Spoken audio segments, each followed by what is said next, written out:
that is my ultimate weapon, to get deals done. That was my biggest year in fees last year, and I left that year absolutely exhausted, just ruined. He actually flew in from Singapore and bought a penthouse for $10 million in 12 and a half minutes. All right, we're going to ease in here. Sarah, you're Hi. one of the founding partners and managing directors of Place Estate Agents, and you're the principal of Place New Farm, which as of last quarter is again the #1 office in the network. You've been recognised as Australia's most influential woman in property, and you're Queensland's #1 female agent. So thanks for coming on Real Agent. Thank you for having me. That's all right. It's a nice wrap. It's all real. It's all real. It's all things that you've accomplished. And where I want to start off, Sarah, is with your team. When I look at your team, you have a very unique setup because you have a unique business model in that you've got your luxury sales business, residential, and then you also do off the plans. But within your traditional sales team selling homes and apartments that exist, you have a sort of dedicated buyer's agent function within your team. And sort of typically for agents that are writing the sort of numbers that you're writing, you mostly sort of see the lead agent and then an admin and then a co-agent. And that co-agent kind of does a bit of everything, prospecting in the database, they're at listing presentations, and then they're involved in the sales process too. Whereas this buyer's agent role in your team, at least from the outside looking in, seems to be a little bit different. So I guess if you're addressing a room full of agents that have the more traditional model, you've clearly put a lot of thought into why you've structured it this way. So what is this buyer's agent role? What do they focus on day to day? What are they actually doing all day, every day? And I guess, what would you say to agents if you were addressing a room full of them that have a more traditional team structure? What might be the benefit of doing it the way that you've done it?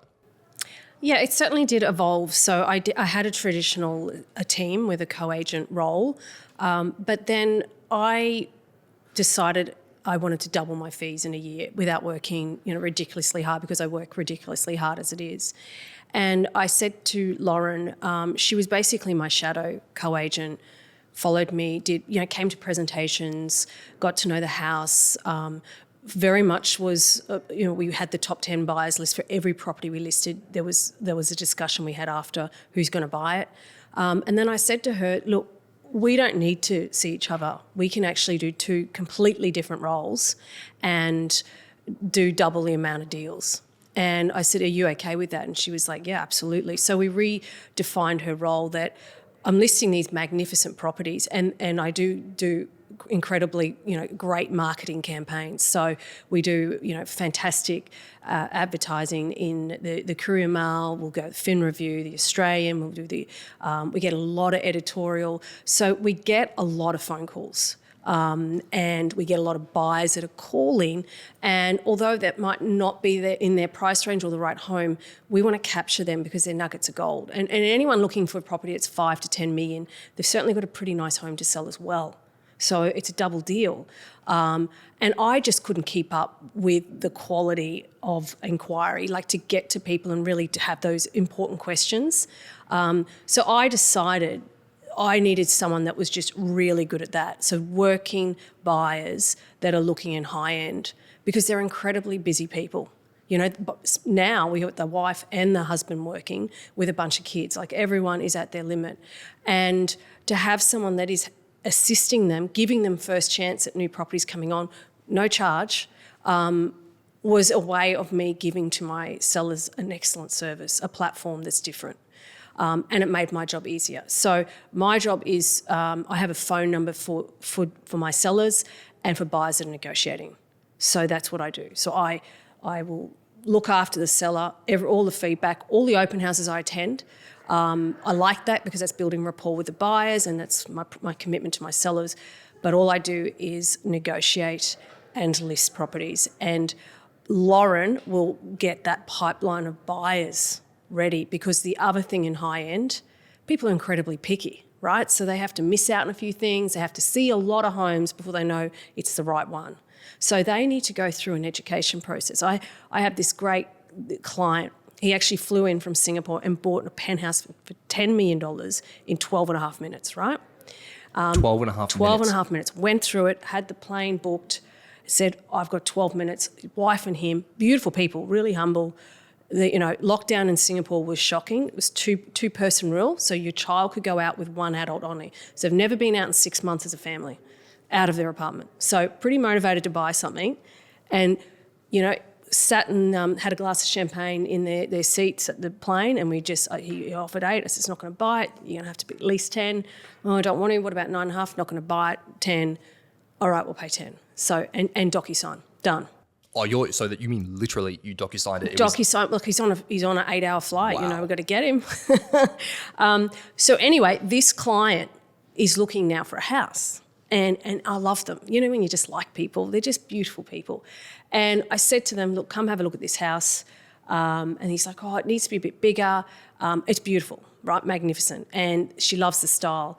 And I said, right. And he said, maybe a tennis court as well. And I said, how long have you been looking for a house? Because he has a buyer's agent. He said, I haven't seen one house yet. And I said, oh, let's talk in 6 months. You need to go look and realise this is a huge block. Finding a brand new house on Hamilton Hill is like rare as rare, but he needs to go through that process. So Lauren's that person. She will get people ready. So when they find the home, they don't muck around. If I can prove it's worth it, they'll pay it, and they've got their finances in order. So that is my ultimate weapon, to get deals done and get deals done for record prices, is get these people really highly educated on values. And so sometimes a seller will say, oh, look, I sold one yesterday for $6 million in Quay Street. It's not gone to market, right? It doesn't happen a lot, but we did the deal. And she didn't say anything, but she might think, well, that's a bit of a fee for 2 days' work. I've worked with that buyer for 2 years, and I'm talking nearly bought so many homes, so many inspections, all private inspections, not open houses. And that's my commitment to my seller, that so much work has gone into this database of pool of buyers before they even go through your home to make it easier, to make them move quicker. I actually think it's a fair argument to say for an off-market deal, you almost should charge a premium because of what you just said. You were tailor matching the exact perfect buyer that you know so intimately what they want, and you've matched them with a home quickly, painlessly, privately, for a great price, oftentimes on terms that suit the seller. Arguably, it's a more valuable service, not a less valuable service. Oh, look, if you can, I mean, it's a old classic rule. People say, look, I'd sell my business one day, but I wouldn't put it on the market. It's like that with the top end home. If you can do it off market, but it's very difficult for a seller to say, is that the best price? Because it's one person through. But she did pay a premium to buy this house. Not too much. It's certainly in a price range that a lot of people would like. But this is the beauty of nurturing people and having a great CRM system that all the data is captured. So I know how long this buyer has been looking. I know what she's looked at. That's place, not other properties, but place properties. I know her kids' names. I know where their grandchildren go to school. I know which days that she has to have them over. And, that was important. So we had this fantastic room that's built out to lush lawn and a pool with a bar. And it's like, well, when the little grandkids are over, this is where we have Christmas Day. And so you start to really get to know these people, and it's very powerful. And I don't think a lot of my competition has that ability of that connection. And perhaps, not that I like to say female versus male. I mean, I'm a family of 4, 2 brothers, 1 sister, so I love boys and girls equally. And I've never found that I needed extra help or to do what I've done to get where I've been a female.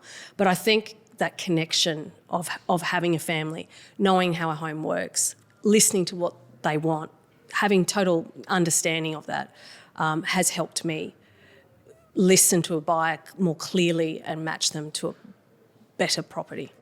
And so to be clear, so Lauren's role is literally she is speaking with buyers, handling the inquiry, handling the call-ins that come from realestate.com, the people that call directly, the people that inquire through the portals. Open home callbacks? Is she on those too? She did. It took me 4 years to trust her on that, to trust anyone.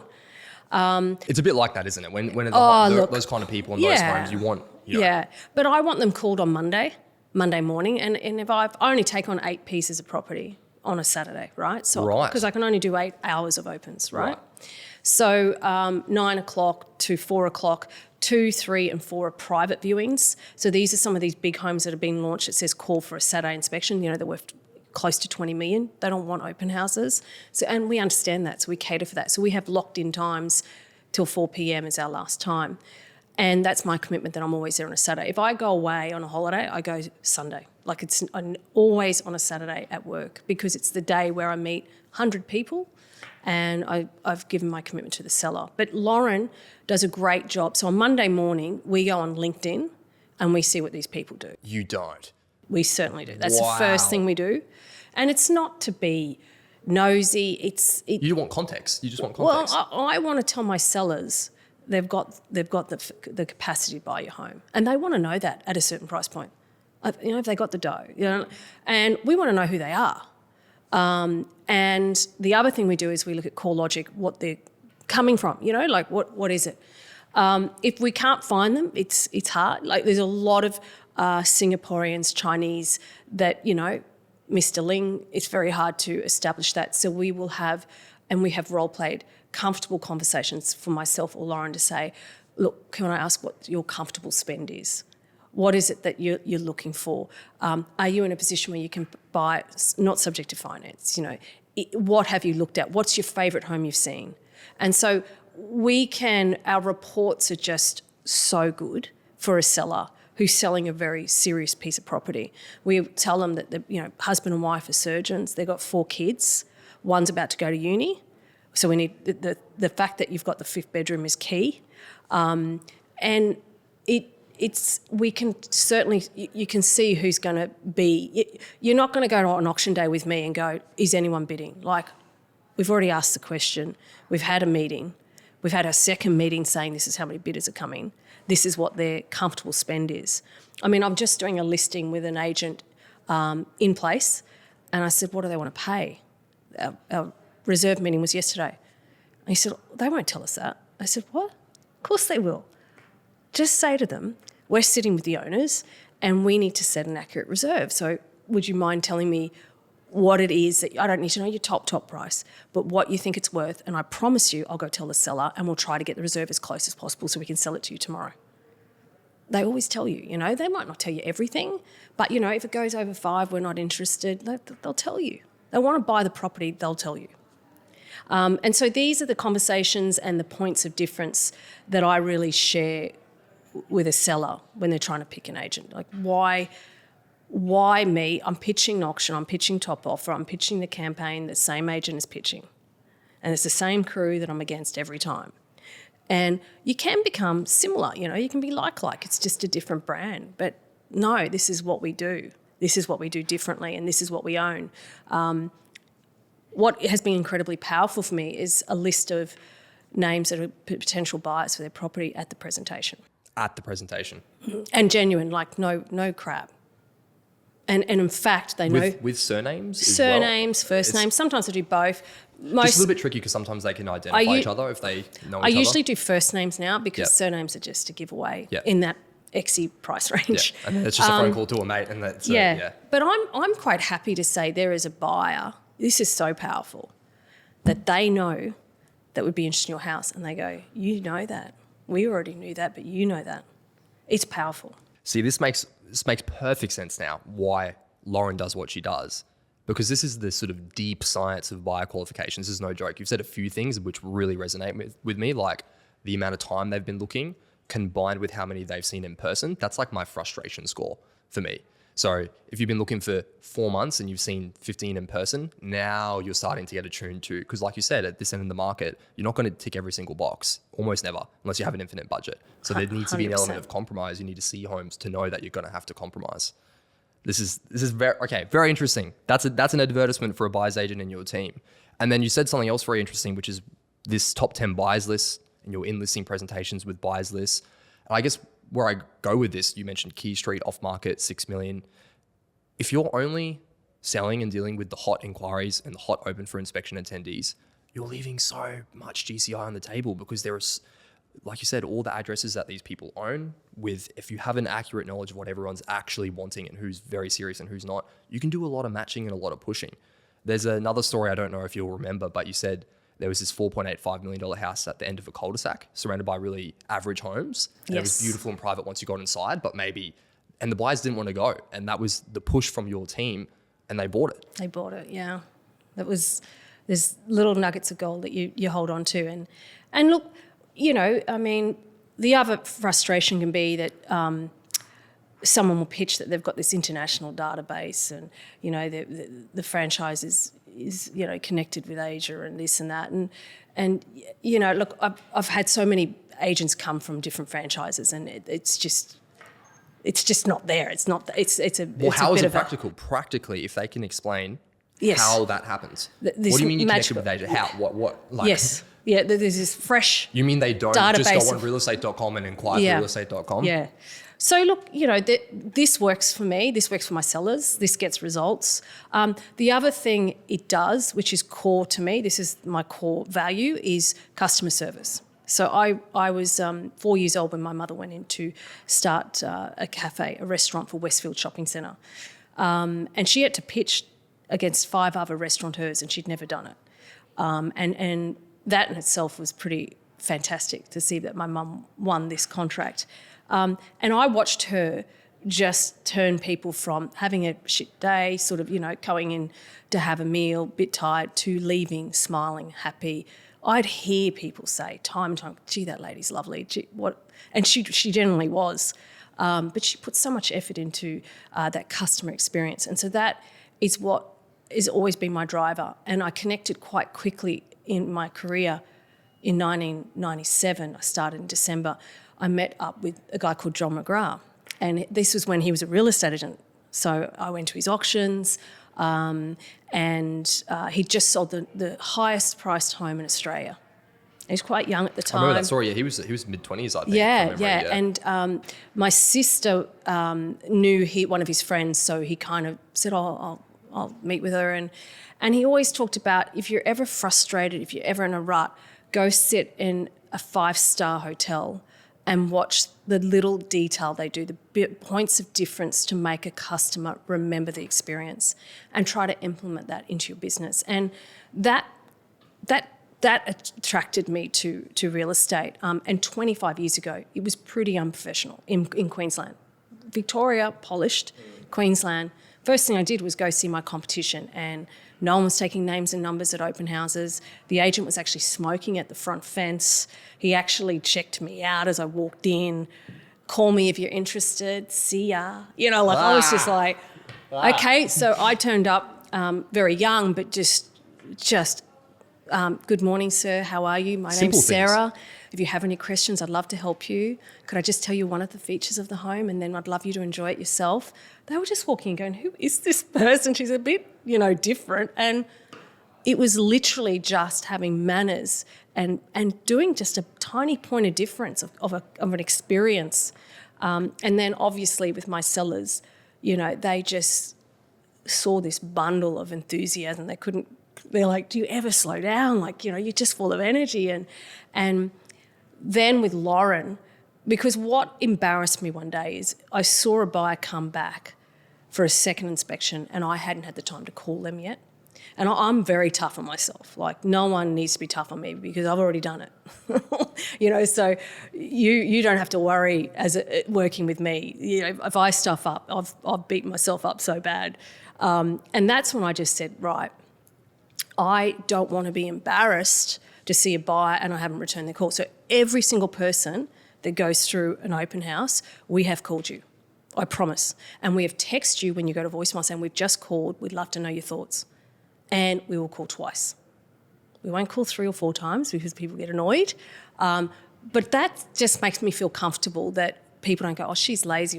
No one would say that. They'd say, oh, she did try to call. Oh, shit, we didn't return a call. It'd be the other way around, not me saying I didn't return their call.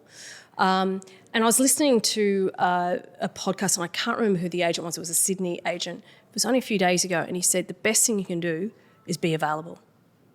Bill Maloof, probably. Yeah, and then they rang him. And his son, Yes. David Maloof. Yeah, and Yes. they did an exercise. And yeah. I've really tried to answer my phone a lot more now that I saw that, because I thought, you know what, I can do better. You know, like I can be more available as much as I can. So we're always constant learning.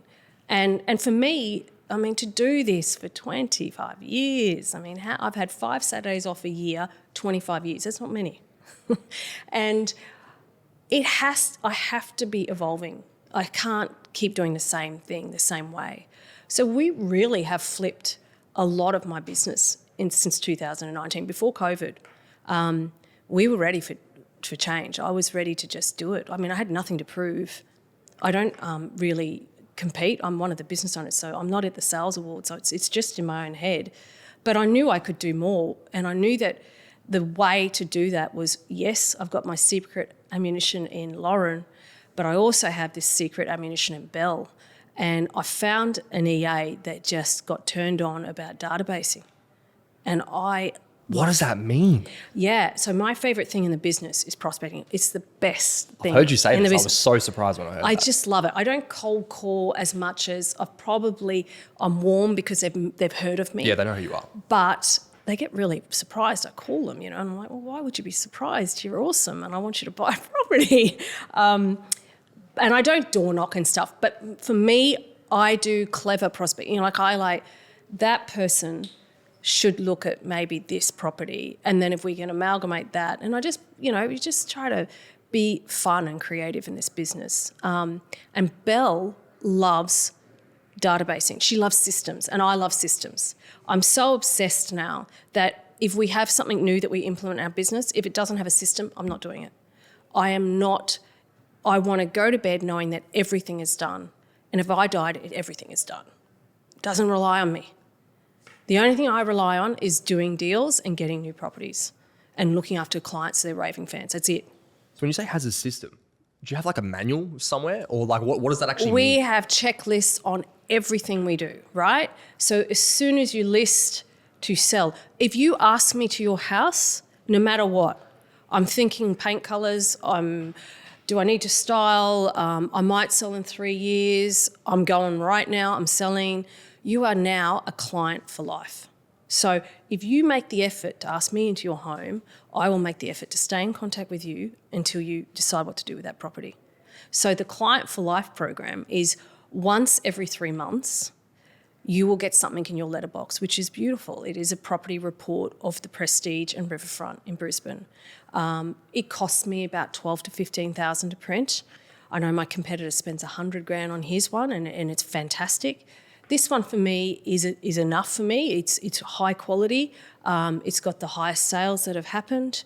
I even have a page of the highest sales in Australia, as people like to see what's happening in that space. And we hand deliver that. So the best thing I can tell a new agent is when you pick your patch to where you want to prospect, keep it small, because you become famous much quicker when it's a smaller patch. So I have 400 homes.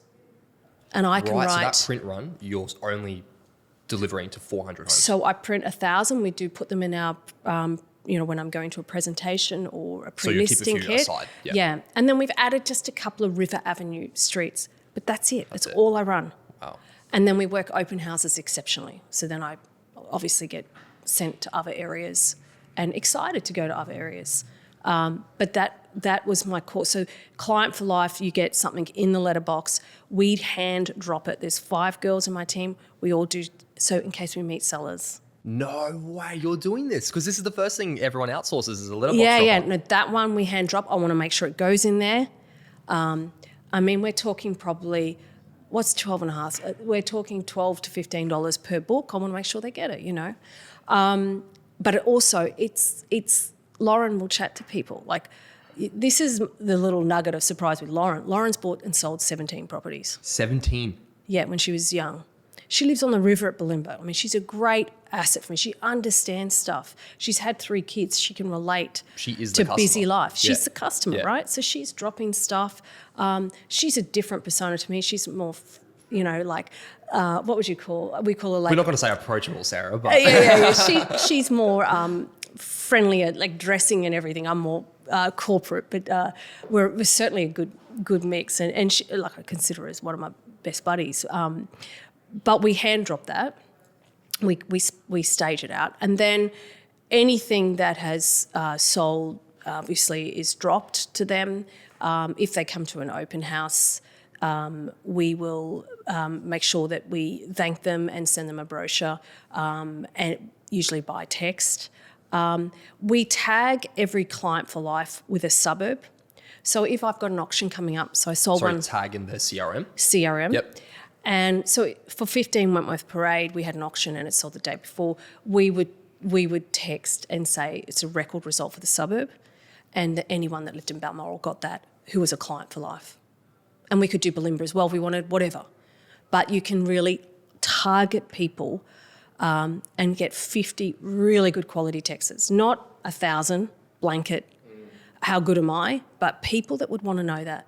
And they do, that makes their property worth more money. So it's a good news story. So it is the same text, but to that very niche audience. Yes, to someone that lives in a significant home. In the same suburb. It might only be 15 people. I actually think that's more effective. And look, everyone does this stuff. I know all agents do this stuff, but we just do the good stuff, the basic stuff really well. So we do that, and then it's that super service that we offer, that, being patient, getting to know them, get them looking at as much properties as possible. I've actually told buyers to look at other agents' stock and said, you should look at that. It's for you. That would suit you. Oh, I thought that too. Okay, yeah, I might. It doesn't matter. It comes back. You can't win every deal. You just can't.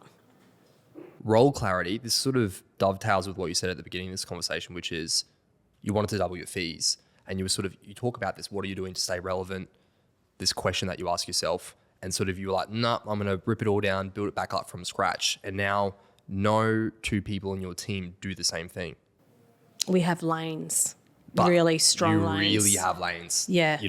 Yep. What would you say to, because not every team is as structured as you guys are, and I'm learning even more within this conversation. So what would you be saying to, if you had a room full of agents just there, what are you saying to them about role clarity and sort of being crystal clear in your structure in terms of what everyone has to do? And what was sort of the before and after results of when, before you made this change and then after? The next generation of real estate video is here. ShopFlow have created technology in-house that automatically edits high quality and affordable property videos, which means you can get a coming soon, just listed and a just sold video with enough room for a spend budget that guarantees thousands in your farm area will actually see these videos, all vendor paid for less than the price of a typical standalone property video. To learn more, visit www.shopflow.io. Again, that's shopflow.io to learn more. Quite simply, if you would pay for more potential seller leads in your farm area to get you in more doors and increase your GCI, head to www.sellerleadsforagents.com.au and sign up. Again, that's sellerleadsforagents.com.au and sign up now. Yeah. Role clarity just keeps evolving, right? And the beauty of Place, we have a HR team. And Amy Walter has been in our business for 20 years. She started as a very young teenager. And she came in and helped us 6 months ago. We actually were imploding, when you have massive growth and some of the wheels come off. And we just re-looked at our roles. And, there was one working too hard and one was, we, could do more. And, some side of the business was a bit quieter, but this side was imploding. So it has to keep evolving. You can't just set a lane and think it's going to be fine. Like, you're going to have challenges. One thing that I'm going to implement next week, poor Lauren, she's up north at the moment. She's back. And something's coming. And she's amazing. She's coming back tonight. She's working Saturday. You know what I mean? Like, we work Saturdays. That's just it. If you got resistance to co-agents or agents not wanting to work, it's not going to work. You have to work the weekend. It's where you do your deals.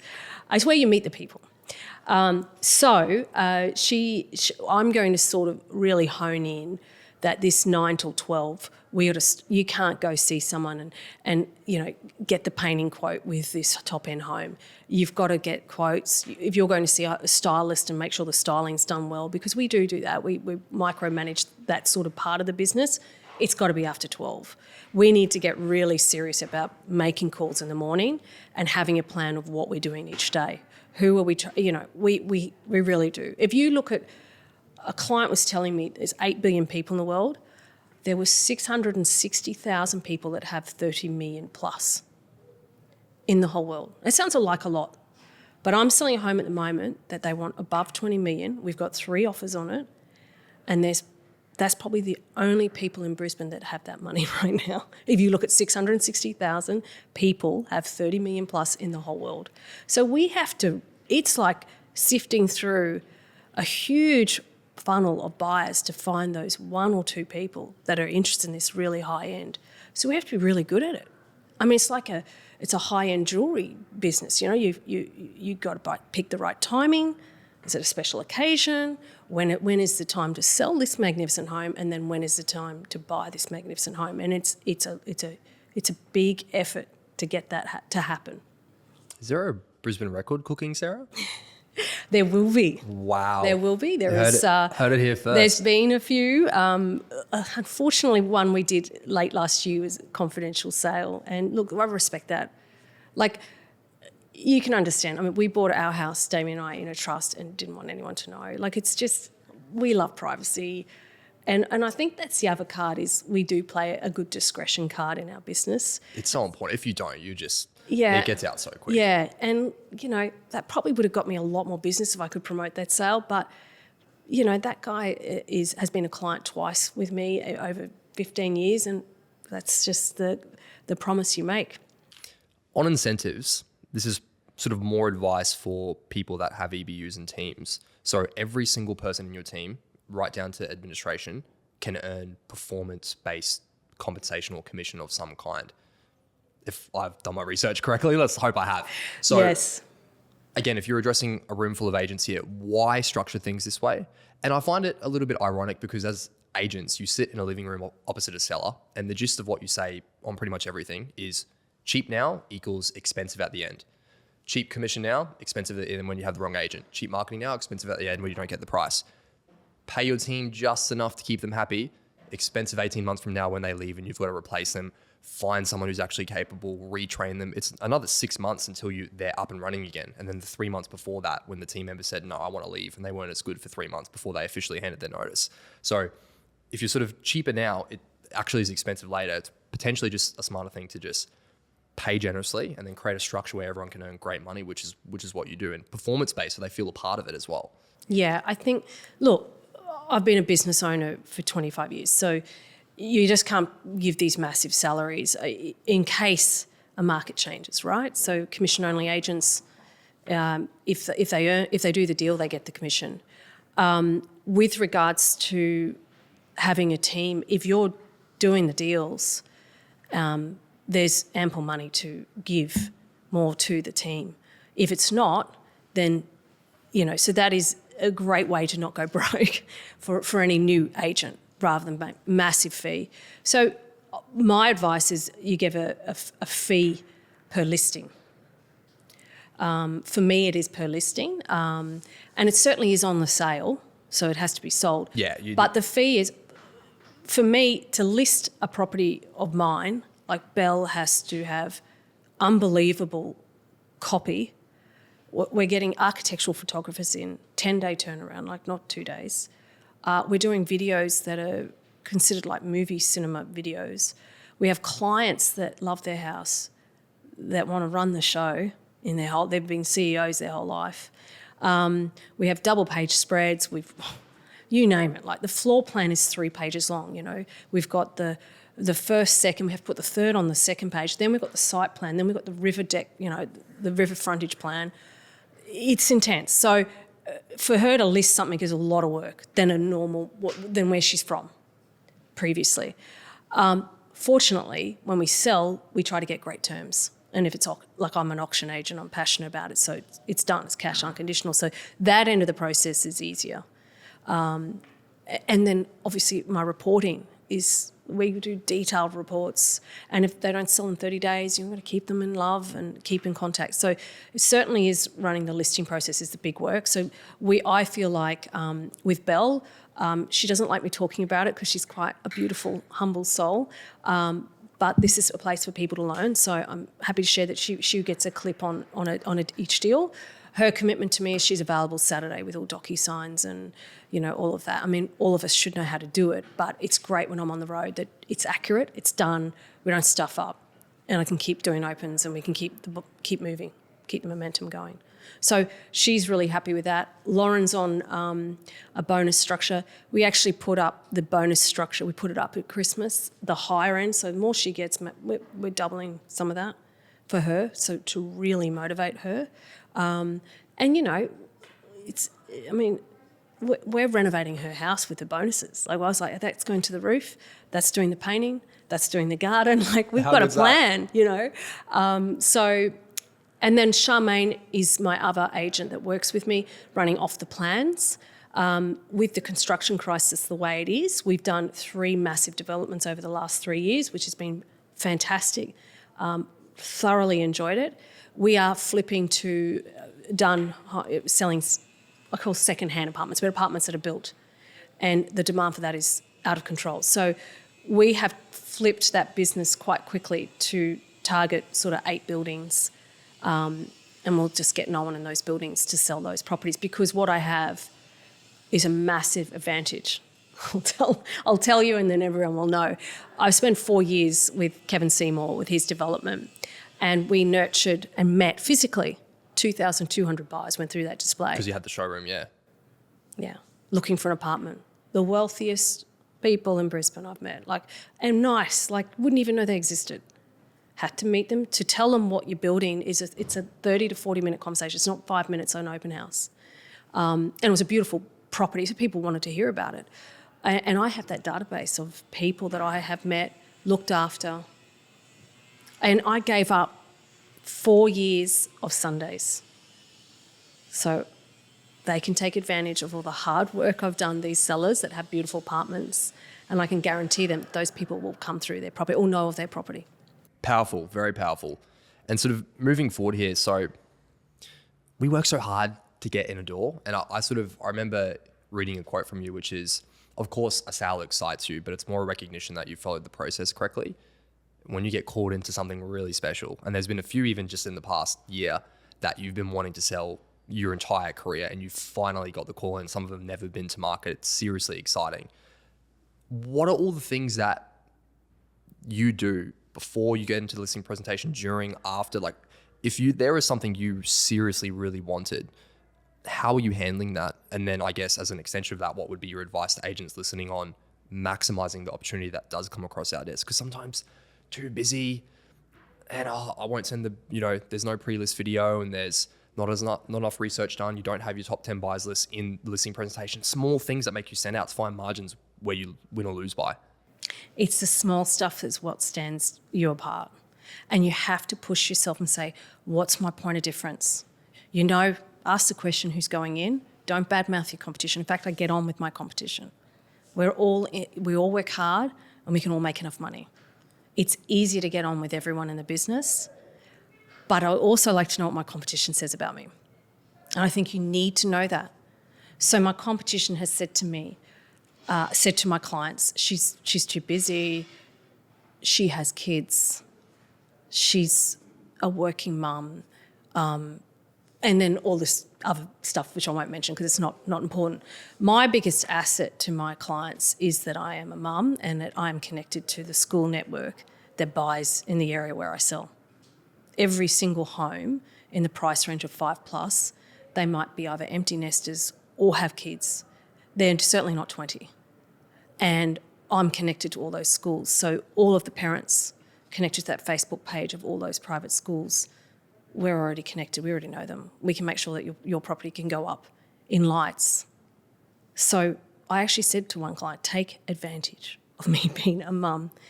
That is my greatest strength for you because you live 3 streets from Churchy. Who do you think's going to buy it? And my son's there. I can make sure that the parents at Churchy buy it. Ironically, at auction, someone from Grammar bought it. How's that for a plot twist? But we had certainly them on the list. So we do a lot of Facebook targeting on those schools. It's another point of difference for me. You've got to have a point of difference. You can't just pitch and say, I'm really good, I'm really excited. Know why they called you in thoroughly. It's usually someone said it, so just sort of delve deep. If you think like, oh, I missed the opportunity of ask, get the assistant to ring, confirm the time, and just, oh, Sarah's so excited. I was just wondering, what was it that made you call her? I always like to capture that. Get someone else to ask. Call. Yeah, if you haven't done a good job and really worked out why they've called you, because that's got to be mentioned in the presentation. That's a point of difference. It's a huge nugget of gold. You've done something great that's made them call you, and it's you know, all those high-end brands, if you look at them, they all say customise, they're all personalising, they're doing collaborations, they're putting initials on luggage, they're, you know, you can have this bespoke piece of jewellery, whatever it is they're doing, I'm actually not sure, but customisation is the key to differentiation for me. So you will get a customised marketing approach with me. We're going to really work out who is your buyer, and this is how we find them. So it's working out the end and telling them how we do it. Tell the seller all the extra things you're going to do, because we used to, for a good 15 years, do all this extra stuff and didn't tell anyone. Like you don't get the credit and they're for like, oh, she was really good. I didn't know you did all that. And they started thinking, going, why aren't we telling people this? Why aren't I promoting Belle? She's a secret weapon. Like, I need to be telling them this is what we do. I mean, it's physically impossible for me to look after 2,200 unit buyers, but with a system and with Charmaine, who is exceptional at phone calls. Like, she spends hours talking to people. She loves it. They love her. She's the nicest person, and she works for me. She's a beautiful human that loves to work hard. Again, a client of mine who sold a home with me and had sold and built multiple homes. Great experience. Local, sort of was a great asset to my team. So these are the point of differences, and it's exciting for you. If you're missing a few and it hurts, and God, I mean, the best lose more than the average make. So imagine how many deals I miss out. Like, it hurts. It still stings. And yeah, you can say, look, he had the full front, his father was friends with this or whatever. You missed because you missed. It's skill. It ultimately You know what I mean? is. They picked someone else. Yeah. As nice as I am and as fabulous as I think I am, they picked someone else. So, and that is, I really think if you want to be the best in this business, you have to handle the knocks. It's like a sportsman. You have to lose well. You just have to. You got to dust yourself off. You got to believe in yourself, and you can't lose sleep. And I've done this. So that's why I know I'm saying all this, because this is the traits that happen. And you got to get over it quite quickly. You got to learn from it, but get over it quickly. And John McGrath was the key. He was into that massively. When I first met him, he said, within 5 seconds, he'll get over a knock. And you get knocks all the time. Like, there's some stings. And I love sportsmen, and I hear a lot of stories about sportsmen and how they handle a defeat. They're in the final, they're winners, but how do they handle that? And I think it helps if you've had a really sore loss and you really wanted it and you so tried and you missed out. It's sort of the next time before you step into something, just take yourself to there mentally. Imagine before you walk into the system you so want. Imagine the call saying you don't get it. What would you now do? What would you really do? How enthusiastic would you be? You know, is carrying that mindset into everything that you do? Yeah. It is. And that's why I'm kind to my competition, because I know they've had knocks as well. I know what it's like being them. And, you know, we're all good people. We all work incredibly hard. We're trying to juggle being good parents and good partners and good business partners and good agents. And that's that empathy card. I think if you can carry that and keep that, you certainly will win more business praising what you do better than putting someone else down. Sort of returning back to almost where we started. So Lauren's your buyer's agent and she's focused on servicing buyers immaculately. And you've sort of spoken about, you said basically you knew a few years ago you needed to do more prospecting volume, but you physically don't have the time left in the day. Your phone goes off at 8 p.m, 7 p.m. Yep. You can't make more phone calls. And I think you would agree as well. The phone call is the best possible in terms of cut through, personal connection. 100%. Nothing beats it. But you can't do more of them. So you have to ideate, well, how else do I prospect? And your sort of definition is just keeping in touch with owners in an area you'd like to sell in. And calls aren't the only way to do that. So you've spoken about this tech strategy. I guess what is the sort of Sarah Hackett prospecting sort of strategy? Like, what is the team actually doing to sort of keep connections with all these owners so you continue to get called in? People think of you when they do want to sell. Yeah, like we had a meeting about how we're going to do this. And someone in the meeting said, well, you should just do all the anniversary calls for 25 years. Do all the anniversary on top of servicing my sellers with, 6-star service. And I was like, well, that's physically impossible. Like, it is. I could maybe work after the display on Sunday and totally lose connection with my children completely. And have no life. That's worth it. Yeah, I could get that. completely depressed. And so, look, we have systems for basically everything, keeping in touch of, you've been at your house for 8 years and I remember the day you bought it. And they're genuine messages. I've written those messages. It's not just blanket quick. To some of the calls that have been most successful for me is just the day before ringing buyers or on the day and wishing them good luck with their bidding, and I know how stressful it is and I want you to buy the house and I'm here for you. It's that stuff they remember. It's those nugget of gold of real personal touch points. I'm certainly a big phone advocate. I prefer to phone than text. I know some clients are more text savvy and I understand that and I get to know that and go, okay, they prefer that. The WhatsApp groups, I know that my competitors are doing that and it's great communication and I see that, but I find if it's email, WhatsApp, text, phone, it's just getting too much for me. So I've really just text, phone is my connection. And it breaks through quite quickly and I can do it in 5 seconds and I can do it 6 times a week rather than on the go one phone call. Yeah. So I just prefer them knowing that I'm thinking of them and this is a good thing, text this, get it through. I really am conscious of giving information that's valuable. So I never send a text to my clients saying I was voted most I couldn't think of anything worse. Seriously. I'm like, let's just, I went to that awards night in Sydney on my own. I actually sat in a hotel on my own with this award going, like. What do I do with this? Maybe I should have invited Damien. I didn't think I'd win, as if you're going to win that. I mean, how do you even judge that? But anyway, I'm very grateful, but So we try to give information. And even the videographer, Brett, who I work with, who I adore, he said, Sarah, I just want to focus on making you look intelligent.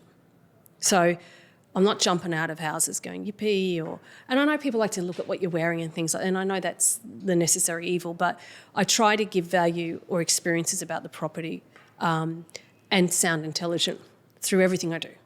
So if you get something from me, I mean, yes, some of it's boring, but if you are in that area, if you are in that street, it is of interest. And they do like to know first what's coming to market or what's just sold. People do. They love it as a dinner party conversation. So yes, email, text, social media is something that I've jumped in on the last 3 years. I was very slow to the party, probably because of my age, but I don't feel comfortable. I'm never going to show you where I am in Italy if I ever get the chance to go. I just physically feel sick. Like I know that some of my friends would love to see the hotel room I'm in and this little cute street and it's stunning and I don't, I compromised so many years of my life not travelling, but I can't do that stuff. And because it could come across a bit tone deaf? It just makes me feel wrong. Like It just feels, there's some people doing it tough. Yeah. Even my family, and my brother had a shocking car accident, and still recovering from that. It just feels not genuine. And some of these people that are very good in social media, if you call them influencers, they say just be authentic, or whatever you are, be authentic. So I've always stuck with that and went, okay, what is authentic is, yes, the market's doing well, a successful auction, a fabulous kitchen, a lawn on Hamilton Hill. I mean, that stuff is, for me, genuine. That I think you'd want to see this, because I remember delivering a brochure to that house I'm selling now at Hamilton Hill for a penthouse at the Oxlade 4 years ago. And I just rang Laura and said, oh my God, I have just seen the most magnificent. I never thought in my life I would sell that. Like, no way would they call me and say, they didn't buy the penthouse, but we stayed in touch. Great service. They called me. So if I was so surprised of doing real estate for 25 years, what a beautiful home that is, I'm sure other people would want to see that. So we've tried really hard with the social side, and it does get eyeballs. So we get 4 videos per property. 4 videos? 4 videos. Per it's property. One video long, which you'll see on realestate.com, but then there's 30-second videos, which we'll do through TikTok, boosting through Instagram, boosting through Facebook with private schools. These videos go everywhere, targeting. REA, they've got target audience of buyers that are looking between 5 and 10 million. Well, they'll get boosted through all these short videos. So we're trying to get people talking. Even if they're not the person that's going to buy the property, they'll say to someone, did you see that house? Just how amazing. I was so negative on this. TikTok to me, I am just old school, right? I'm an old dog, like with teaching new tricks. I was at a lunch on Sunday last year, and I'd worked the morning, rushed to the lunch. They'd done a beautiful spread, and it was a pretty wealthy crew all live on the river, really nice people.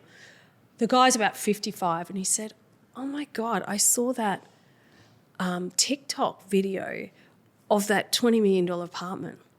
Now He's 55. He's 55. He is wealthy as fuddy-duddy like me. Like he's just a bit like me.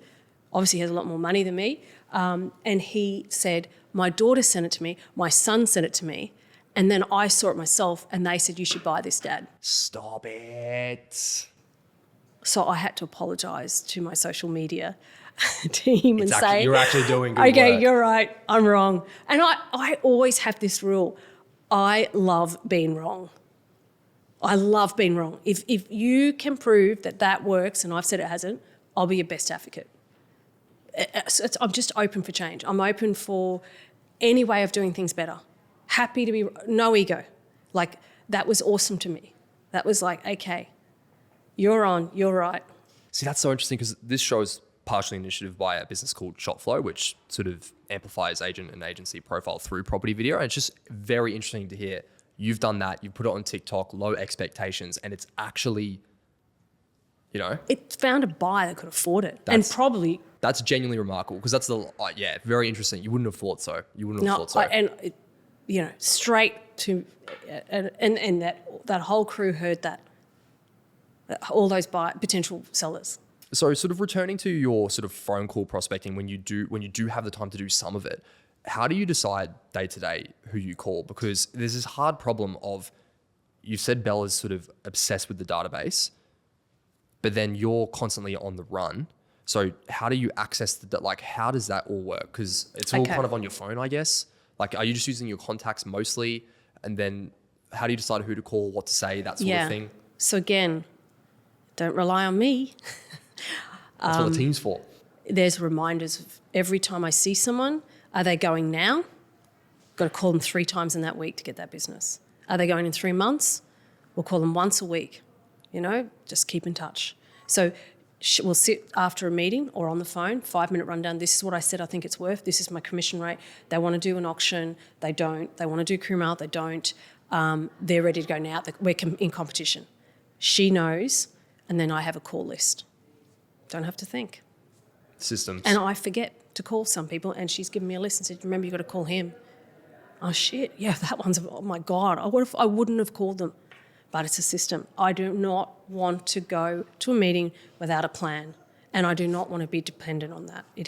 You have to spoon feed me.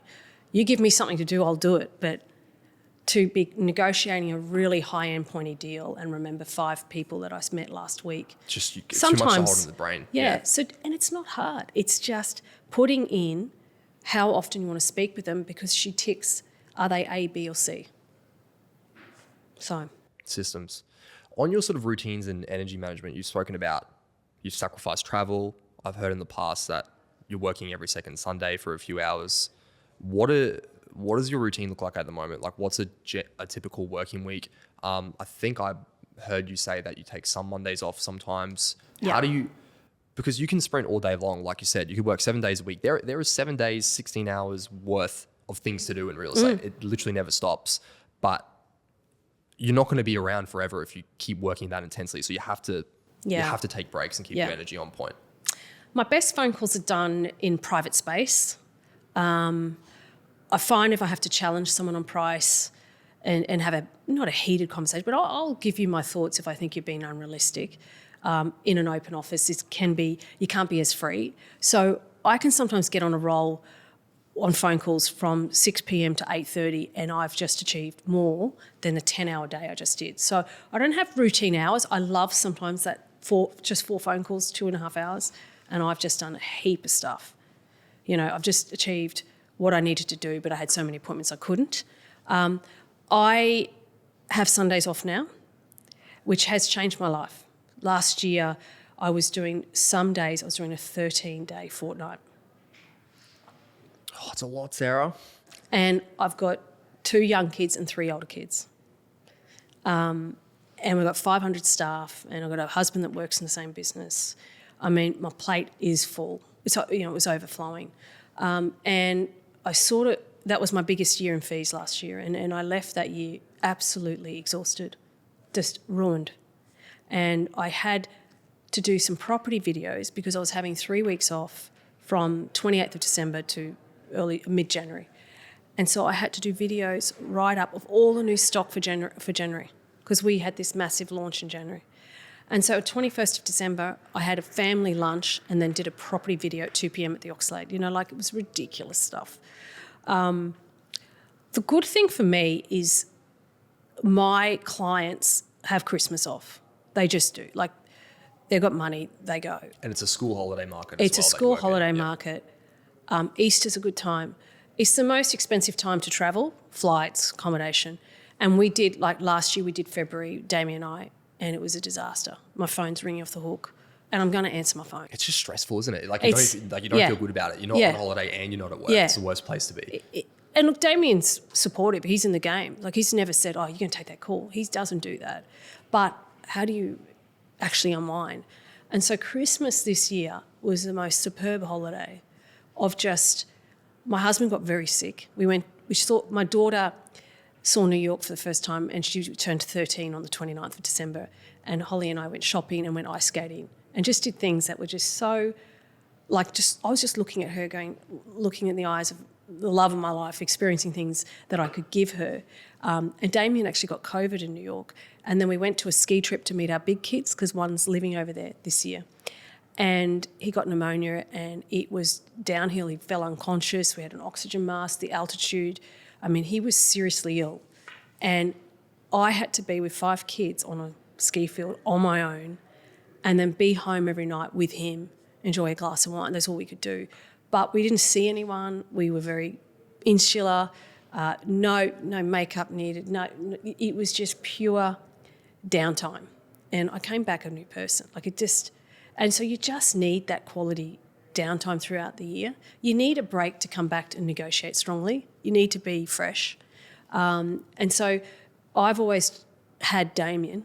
If it was up to me, we wouldn't have holidays booked, but we have holidays booked for the 12 months. It's not a lot, but they're decent, enough. So I'll have a week off at Easter, and I'll tell my clients it's a week.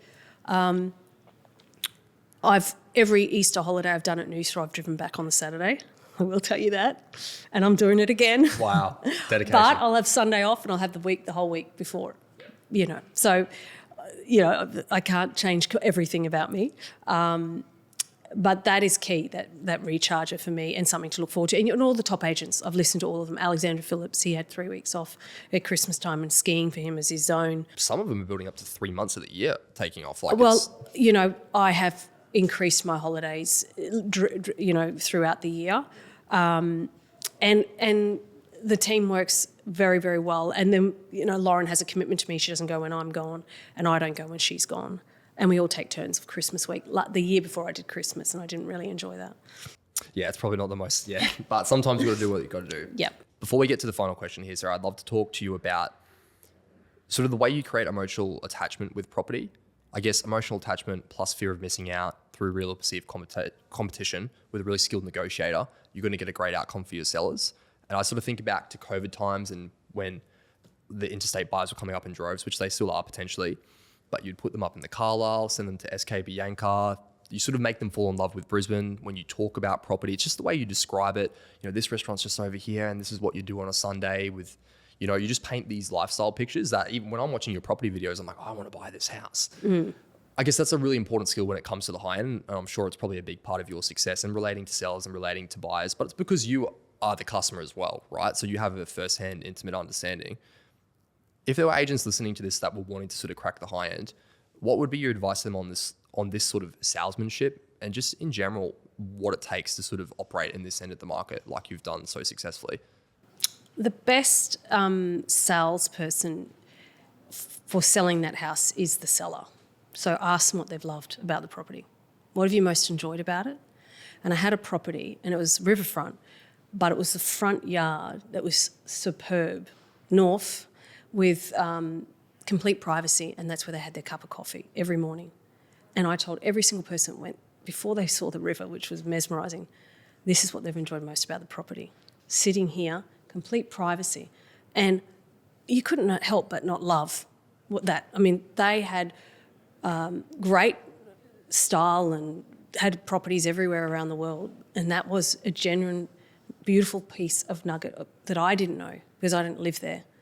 But Belle says that to me often. I mean, I don't realise. She said, you don't sell houses, you sell lifestyle. You know, like I talk to these busy people and I say, oh, look, we've loved living on the river. I mean, Ned is a very good fisherman, you know, like he had no problem not having screen time, and he's and he still is outdoorsy. And, you know, that gives me some great comfort that we've invested in. You know, a big part of that enjoyment time in his life was around the outdoors of the property. I'm a massive believer that people love to retreat somewhere private and they need to recharge their batteries. I mean, I sell to a lot of surgeons and they work longer hours than I do. When I get home at 7 and I see Peter come past me at 8 p.m, 8:30, you know, like and his house is his haven. It's his hidey spot. He has bees. He has, like, people are enjoying themselves. They've got hobbies. And if I can share with them that, you know, this is where you're going to recharge, everyone's going to enjoy it. The little things that I know that we've done, which I've said to death on videos, is the access to Tangalooma from your jetty. You probably don't realise in 45 minutes you have a private beach, blue ocean, sandwiches, jump in. It's absolutely stunning. Like, how many times I've taken people over there and seriously, or seen friends on boats, and Monday morning they're ringing saying, do you have anything on the river? You know, it's not the house as such, it's the combination. Little cute things, like the tinnies go past in the morning and they're little churchy boys pulling up at the creek. That's how they get to school. Like, how cute is that? I mean, city cat to work. I mean, how nice is that? Sydney Harbour, now we've got it in Brisbane. The amount of infrastructure that the Brisbane Council has put into riverfront living has been exceptional. I take my hat off. I mean, I go to work and my neighbours get in their run-around boat, which is very nice, but, you know, cross the river and they go to the farmer's market on Saturday morning with a cup of coffee and get their fruit veg. I go to work, I see that and I go, one day I'm going to do that. Jealous. And I tell people that. I said, well, I'll be at a riverfront property. I say, oh, my neighbours just went across to that farmer's market there by boat. I was going to work. And they're like, oh, that's right. And you can pull up there for 2 hours free. You know, you've got all these berths that are now being built. South Bank, Howard Smith Wharf's now happening. I pulled up at Howard Smith Wharf and got takeaway from the Chinese restaurant, that really nice one. Stanley, for Father's Day. And Ned drove the boat and we had food on the boat. Just did something different. I mean, this is what we can do now. I mean, I had a beautiful story. It was my father's first date with my mother. He took her on a boat. They lived in Drummoyne in Sydney. And he pulled up at that famous seafood restaurant, which I've now forgotten what it's called, Doyle's. And that was their first date. Imagine jumping out, sand in your toes and having lunch. Smooth, very smooth. And now we can do this in Brisbane. We can go for a cocktail at Howard Smith Wharf. I had more energy a few years ago and I've always had people over and we'd do a river cruise before dinner, you know, on sunset, take them down to past Howard Smith Wharf and the beautiful Story Bridge, have a bottle of champagne and then retire back to home and have a dinner. So there's so many things you can enjoy with the Brisbane River at the moment. Everything you've just said, it just shows your sort of intimate understanding of this lifestyle. I just imagine that being sold to every single buyer who genuinely has capacity to live on the river. It's just an enticing lifestyle, but it's, you know it, so you can sell it, which gives you such a huge advantage. Final question here, Sarah. What would be your parting words of advice here to agents listening to this? They're hungry to write more GCI. They feel like they're busy right now, but potentially no one's more busy than you and your team. And you talk about how you manage to sort of compress 2 weeks worth of productivity into a single week just because of you weren't structured by nature as a salesperson, but you've become that way out of necessity. There's sort of an unofficial tagline in the team, give something to a busy person and it'll get done. You find ways to get things done. What would be your parting words of advice to agents listening to this on getting more out of their week, writing more GCI, pushing themselves harder than they think is possible? What would you say to the audience? My greatest gift that transformed my career from day one was rip off and duplicate. So go see the agents that you want to be like, listen to their podcasts, and just do what they're doing. 20 years ago, we joined the Ultimate Real Estate Coaching, and it was John McGrath and Michael Sheargold, and it was a commitment to 40 agents that would sell out to go to Sydney quarterly and catch up in a boardroom. And I was writing probably $40,000 a year. Like, I was a nobody. And I remember Paul and Damien went straight up to the front row, and I just froze and went, I'm sitting in the back row because John's at the front. It's a small room and he's going to be interactive, and I'm not ready for this. And he knew me already as a young kid, enthusiastic. And there was this guy next to me who was just so busy and disheveled and ruffled. And I'm like, who is this person? Kept taking a call. And John said, this is the best in this room. I'm like, oh my God, what am I doing here? Yeah. And he said, for the next 12 months, this is your accountability buddy right next to you. You're going to talk to each other. And he said, turn and meet. And he said, my name's James Tosfin. And so 20 years ago, that was the number one agent in Australia. He was writing $4 million in fees 20 years ago. And I went, hi, I'm Sarah. And he said, I'm James. And he said, are you new to this? And I said, yeah, I am. I'm really sorry, but I'm really enthusiastic. And I wrote him this handwritten card, and he kept it for 20 years with this young kid. He sent me all his pre-listing kit from Melbourne. They were ahead of the game. We didn't even have a listing kit. I didn't even know what a pre-listing kit was. And I just started copying, replicating, making it my own, and my business just trebled overnight. Someone's doing something really well, work out what it is. You know, Alex Jordan, he's got this property report. I did my version of it and got it hand-delivered, you know. I spoke to the Place Newmarket team and I said, I have a checklist for listing to sale.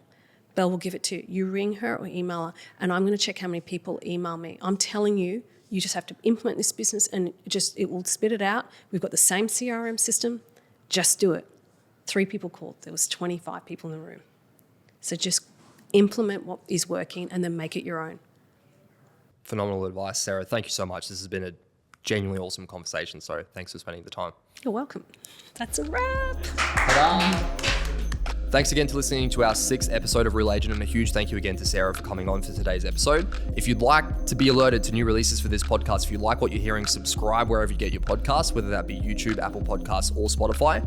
If you'd like clips and reel content, head to our Instagram at realagent.co, or you can head to our site, realagent.co, and subscribe to new releases there as well. A special thank you to our partners for this episode again, Shopflow and Seller Leads for Agents. See you in the next one.